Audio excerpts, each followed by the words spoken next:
Christine Ockrent. Bonjour. Merci d'être notre invitée. Mais nous allons parler entre autres surtout de votre dernier ouvrage, donc Le Prince Mystère de l'Arabie, Mohammed Ben Salman, ou MBS comme vous l'appelez souvent dans votre livre, Les mirages d'un pouvoir absolu. Alors bon, on apprend énormément de choses, c'est assez, je trouve que la plume est très légère pour un sujet qui est très costaud, mais donc ça le rend très accessible et très... il y a un côté chronique dans tous les chapitres, mais bon, en même temps ça se tient bien. Alors ce mystérieux prince, ce prince mystère, parce que c'est pas tout à fait pareil, hein, de l'Arabie, qu'est-ce qu'il a de différent des autres princes de la dynastie? Mais déjà, il a tous les pouvoirs. Le système, Pas le religieux. il a tous les pouvoirs. Dans le système dynastique saoudien, depuis le roi fondateur Ibn Saoud, le pouvoir se passait de frère en frère, ce qui expliquait qu'il y avait toujours des vieillards extrêmement âgés arrivant sur le trône. Le roi actuel, Salman, qui a 82 ans, a décidé que le système ne marchait plus, qu'il y avait trop de princes très corrompus pour la plupart, rivalisant entre eux, donc il casse ce système et il nomme pour la première fois l'un de ses fils prince héritier. Donc c'est la première fois que le système devient vertical. Et ça, c'est un changement majeur dans le système saoudien. Et ce jeune prince, qui n'avait pas d'autre expérience que celle d'accompagner son père dans toutes les cérémonies tribales et religieuses, est bombardé, il a maintenant 33 ans, mais il est bombardé dès l'âge de 29 ans, à la fois ministre de la Défense, ministre de l'Économie et président de la société pétrolière. Et donc ce jeune homme a une vision de son pays qui est intéressante. Il se rend compte que le pétrole, c'est aussi une forme de malédiction, parce que la richesse a complètement ankylosé la société saoudienne. 70% de la population a moins de 30 ans et ils ne travaillent pas. Ah oui, ça, ils sont pris aussi dans un système religieux extraordinairement strict et absurde, où sont interdits la musique, le théâtre, le cinéma, même le sport. La mixité, pour commencer. Ah ben ça, déjà. Enfin, déjà, ça, en tant que tel, pour nous, c'est essentiel, mais c'est fondateur d'une société qui ne se mélange pas. C'est beaucoup plus strict en Arabie Saoudite qu'ailleurs, mais hélas, ce n'est pas le seul pays arabe où c'est le cas. Et donc ce jeune prince décide de changer tout cela. Et donc il devient un héros pour cette jeunesse, qui se dit « Ah, enfin, quelqu'un qui nous comprend, qui nous ressemble, et qui va nous permettre d'entrer dans la modernité. » Mais il y a aussi le pouvoir religieux. Il faut savoir qu'en Arabie Saoudite, il y a une alliance fondatrice entre la dynastie des Saouds et la famille du prédicateur Al-Wahhab, qui a fondé ce qu'on appelle le wahhabisme, et ça depuis le milieu du XVIIIe siècle. Et donc cette alliance-là dure à ce jour, mais les réformes enclenchées par ce jeune prince ont suscité évidemment la colère, la grogne de toute une partie de ces religieux conservateurs. Donc quand les réformes sont enclenchées, le prince héritier doit, régler ses rapports de force, qui sont compliqués dans une société qui est beaucoup plus complexe qu'il n'y paraît. Et on se rend compte, nous autres occidentaux, qui avons toujours tendance à penser que la libéralisation, l'ouverture relative, très relative du système social s'accompagne forcément d'une ouverture politique, eh bien on se rend compte qu'évidemment on se trompe complètement, encore une fois. Et on se rend compte aussi que ce jeune prince a des méthodes de plus en plus brutales et qu'il met en prison à tout va aussi bien les progressistes, aussi bien les militantes féministes que les religieux ultra-conservateurs. Et il y a à peu près 3000 personnes, pour autant qu'on puisse calculer le nombre qui ont été mis en prison au cours des derniers mois. Et tout cela aboutit au dernier épisode qui est véritablement du grand guignol et qui est l'assassinat reconnu maintenant par les autorités saoudiennes de ce journaliste assez particulier Jamal Khashoggi. Justement, je lisais dans les titres du Monde ce matin que les États-Unis viennent de prendre une première sanction contre son ami historique, en interdisant de séjour tous ceux qui ont été reconnus coupables dans cet assassinat. Donc, ça, c'est une première aussi. On va dire que ça se colore un petit peu, les rapports avec les États-Unis se colorent par rapport à ce qu'ils ont été auparavant, ou pas du tout. Non, ça prouve que le président américain, Trump, est très très embarrassé par cette affaire. Il a changé d'ailleurs d'attitude au moins 4 ou 5 fois au cours des derniers jours. Mais hier, il a fini par dire, mais enfin toute cette histoire est vraiment très très embêtante. La manière dont les autorités saoudiennes tentent de l'expliquer n'est pas convaincante. Et effectivement, sont désormais interdits de visa et donc d'entrée aux États-Unis une vingtaine de Saoudiens. C'est des Saoudiens impliqués dans la disparition de Khashoggi au consulat saoudien à Istanbul. C'est une sanction pour le moment très légère. Est-ce qu'il y en aura d'autres? C'est très difficile pour l'administration Trump parce que les liens avec la dynastie saoudienne sont extrêmement étroits, beaucoup plus étroits qu'ils ne l'étaient sous Obama, parce qu'il y a des contrats militaires énormes, 110 milliards de dollars, mais pour que ces contrats soient signés, pour que ces armes américaines soient livrées, il faut l'autorisation du Congrès. Et c'est là où Trump est pris en tenaille, y compris par des sénateurs de son propre parti, le Parti républicain, qui disent ces alliés saoudiens, c'est pas possible, il faut véritablement une transparence, ou alors on bloque ces contrats, ce que le Congrès américain a le droit de faire. Donc Trump est dans une position très, très difficile et on peut s'attendre à ce qu'il y ait d'autres sanctions américaines. Mais s'il y a des sanctions américaines, il y aura sans doute des sanctions saoudiennes. Parce que dans ce jeu extrêmement complexe,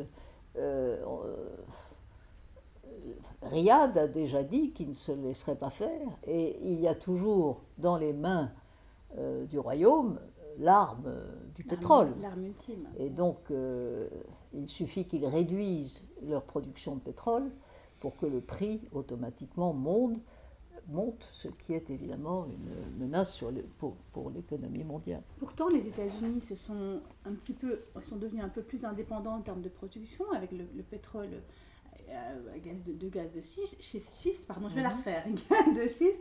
Et donc, on prévoit qu'en 2018, vous l'écrivez, ils seraient probablement les premiers producteurs de pétrole. Alors, on sait que ça ne suffira pas à couvrir la demande, mais il y a quand même... Et puis, il y a cette demande de transparence que vous expliquez très bien, et donc avec des bénéfices qui sont absolument faramineux, notamment sur la gestion du pétrole. On n'a jamais eu aucun chiffre. Alors ça, j'étais ahurie de découvrir ça. Oui, Aramco, on n'a jamais su si ça fonctionnait, quelles sont les marges. On sait combien de gens ils travaillent, plus ou moins. Mais c'est d'ailleurs pour ça que la privatisation de 5%, enfin la mise en bourse de 5% de cette compagnie pétrolière qui avait été annoncée par le prince héritier, ce qui avait fait sensation il y a 2 ans, cette mise en bourse est retardée parce que toute mise en bourse, selon les normes internationales, exige effectivement cette forme de transparence. Oui, les États-Unis produisent énormément de pétrole de schiste, mais il y a en ce moment un espèce de goulot d'étranglement. Et ce qui tombe très mal pour Trump, c'est qu'il s'apprête à imposer des sanctions à l'Iran. On sait que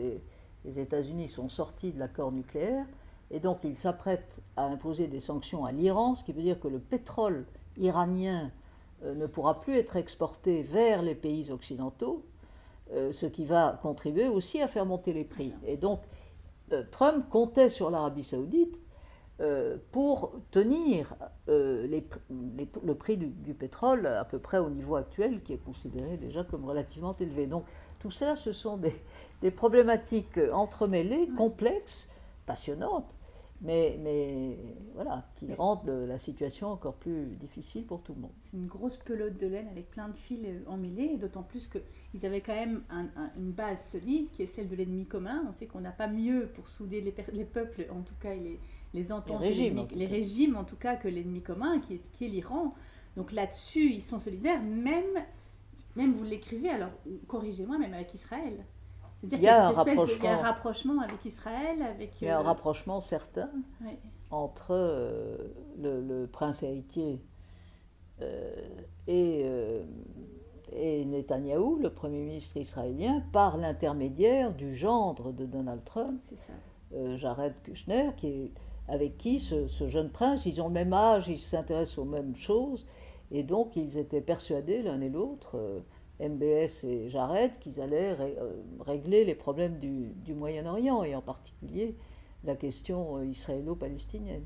Ça n'a pas été le cas, et le plan qui a filtré, dont je parle dans mon livre, Oui. enfin n'a pas été avalisé, surtout depuis que Trump a décidé de transférer l'ambassade des États-Unis à Jérusalem, ce qui pour le vieux roi d'Arabie Saoudite, Salman, a été véritablement le feu rouge, puisque pour Salman et pour sa génération dans le monde arabe, les droits des Palestiniens restent prioritaires. Ça reste un discours qui est très majoritaire, et donc il y a eu déjà, vous le soulignez, hein, il y a eu un écart entre ce que disait MBS et ce que disait le roi Salman, hein, par rapport même à la reconnaissance d'Israël, enfin, MBS a donné une longue interview à un magazine américain, The Atlantic, où il dit, ben oui, enfin il ne dit pas nous reconnaissons Israël, mais enfin il dit en gros, voilà, nous sommes pour que les chaque pays État, vivent, etc. etc. Ouais. Là, le roi ne l'a pas contredit. En revanche, pas là-dessus.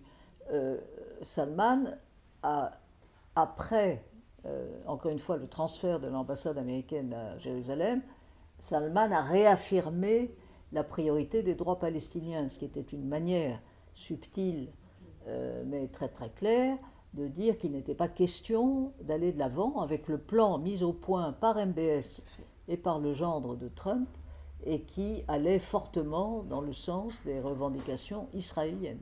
Il y a un spécialiste qui dit, ce qui était possible avant Jérusalem ne l'est plus maintenant. Donc ça a été vraiment le feu rouge, comme vous le dites, plus rien n'est possible comme il a été conçu auparavant, puisqu'il y a eu un geste fort des États-Unis qui du coup est bien moins considéré comme positif par le régime saoudien. Quoi qu'en pense, quoi qu'ait pu dire justement MBS, avec une posture plutôt progressiste. Donc effectivement, on assiste à un régime pour lequel le prince est d'un côté très progressiste et de l'autre furieusement conservateur. Très progressiste. Dans la communication. Mais non, enfin, il faut bien voir, on ne peut pas appliquer nos critères à ces pays, et encore moins à l'Arabie Saoudite. Donc il faut faire très attention au vocabulaire. C'est un jeune homme qui comprend que ce royaume ne peut pas rester dans cet état d'archaïsme complet et d'asphyxie avec une interprétation de l'islam totalement insupportable et anachronique, et une interprétation de l'islam qui a créé le djihad. Il ne faut quand même pas oublier que l'idéologie, aussi bien d'Al-Qaïda que de Daesh, c'est le mélange entre le wahhabisme, l'interprétation donc intégriste de l'islam, et les frères musulmans. Oussama Ben Laden, c'est ça. Et donc, Al-Qaïda et Daesh, c'est venu de là. Donc il assume quelque part un peu cette responsabilité. Non, enfin, il a fait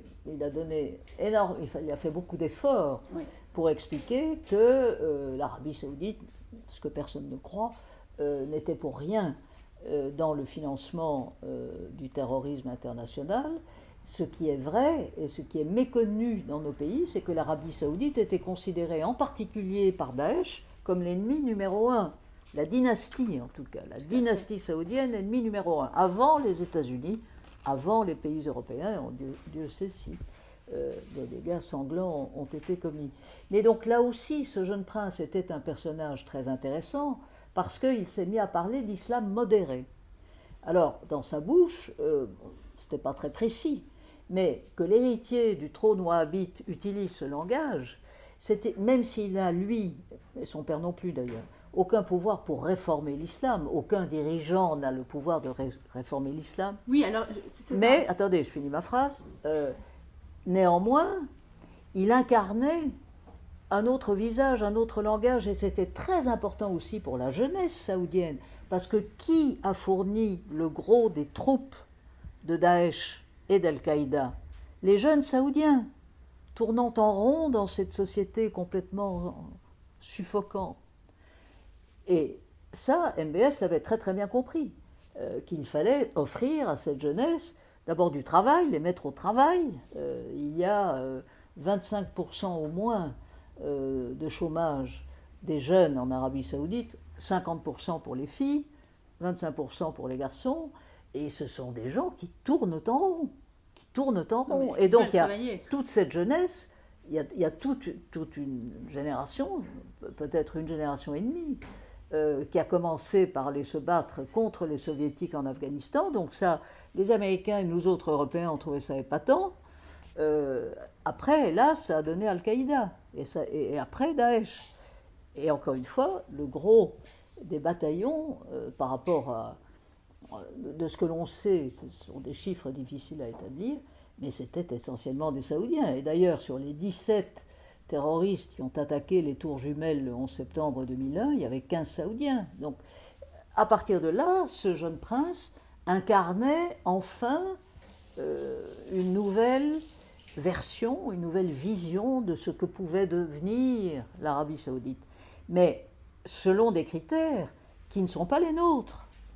Donc, il ne s'est jamais agi, et on a vu la violence de la répression, le nombre de gens emprisonnés, il ne s'est jamais agi dans l'esprit manifestement de ce jeune homme d'installer une démocratie à l'occidentale. C'est juste absurde. Mais il est finalement... donc c'est juste absurde. Il n'y a pas de dualité, parce que justement, si on prend des lunettes occidentales, on se dit qu'il y a une dualité, parce que d'un côté, il fait avancer au niveau social les choses, mais au niveau politique, il est... mais il n'y a pas de politique, il n'y a pas d'espace politique. Donc c'est un terme qui ne s'applique même pas. Qui ne s'applique pas. Néanmoins, ce qui est certain, c'est qu'après cette affaire Khashoggi, qui a été en plus extraordinairement mal expliquée par les Saoudiens, qui ont mis plusieurs jours à reconnaître que oui, le type est mort et que oui, ce sont des Saoudiens qui l'ont assassiné, il est évident que c'est désormais, pour le prince héritier lui-même et pour l'Arabie Saoudite, une catastrophe. Mais dans un pouvoir absolu, dans le monde arabe, avec un pays aussi riche qui tient à bout de bras l'Égypte, la Jordanie, le Liban, le Pakistan, c'était très intéressant de voir d'ailleurs les chefs d'État ou de gouvernement qui étaient présents à ce qu'on a appelé le Davos du désert, qui s'est ouvert à Riyad hier, qui a été boycotté par beaucoup de financiers américains et par beaucoup de personnalités politiques européennes. Mais il y avait le nouveau Premier ministre du Pakistan, il y avait le président du Sénégal, il y avait le roi de Jordanie, etc., ou le Premier ministre de Jordanie. Il y a toutes sortes de pays qui sont dépendants de la richesse saoudienne. Et le monde arabe a fait bloc pour dire nous soutenons, et qui sont ces Occidentaux pour nous critiquer sans arrêt. Donc il faut bien voir que c'est une partie du monde qu'il est essentiel, à mon avis, de comprendre. Et il faut voir aussi le jeu du président turc, parce que qui a distillé tous ces détails qui ont fait de la disparition de ce malheureux Khashoggi un polar? Ce sont les Turcs. Pendant 2 semaines et demie, ils ont distillé toutes sortes de détails macabres, sans jamais d'ailleurs apporter la moindre preuve.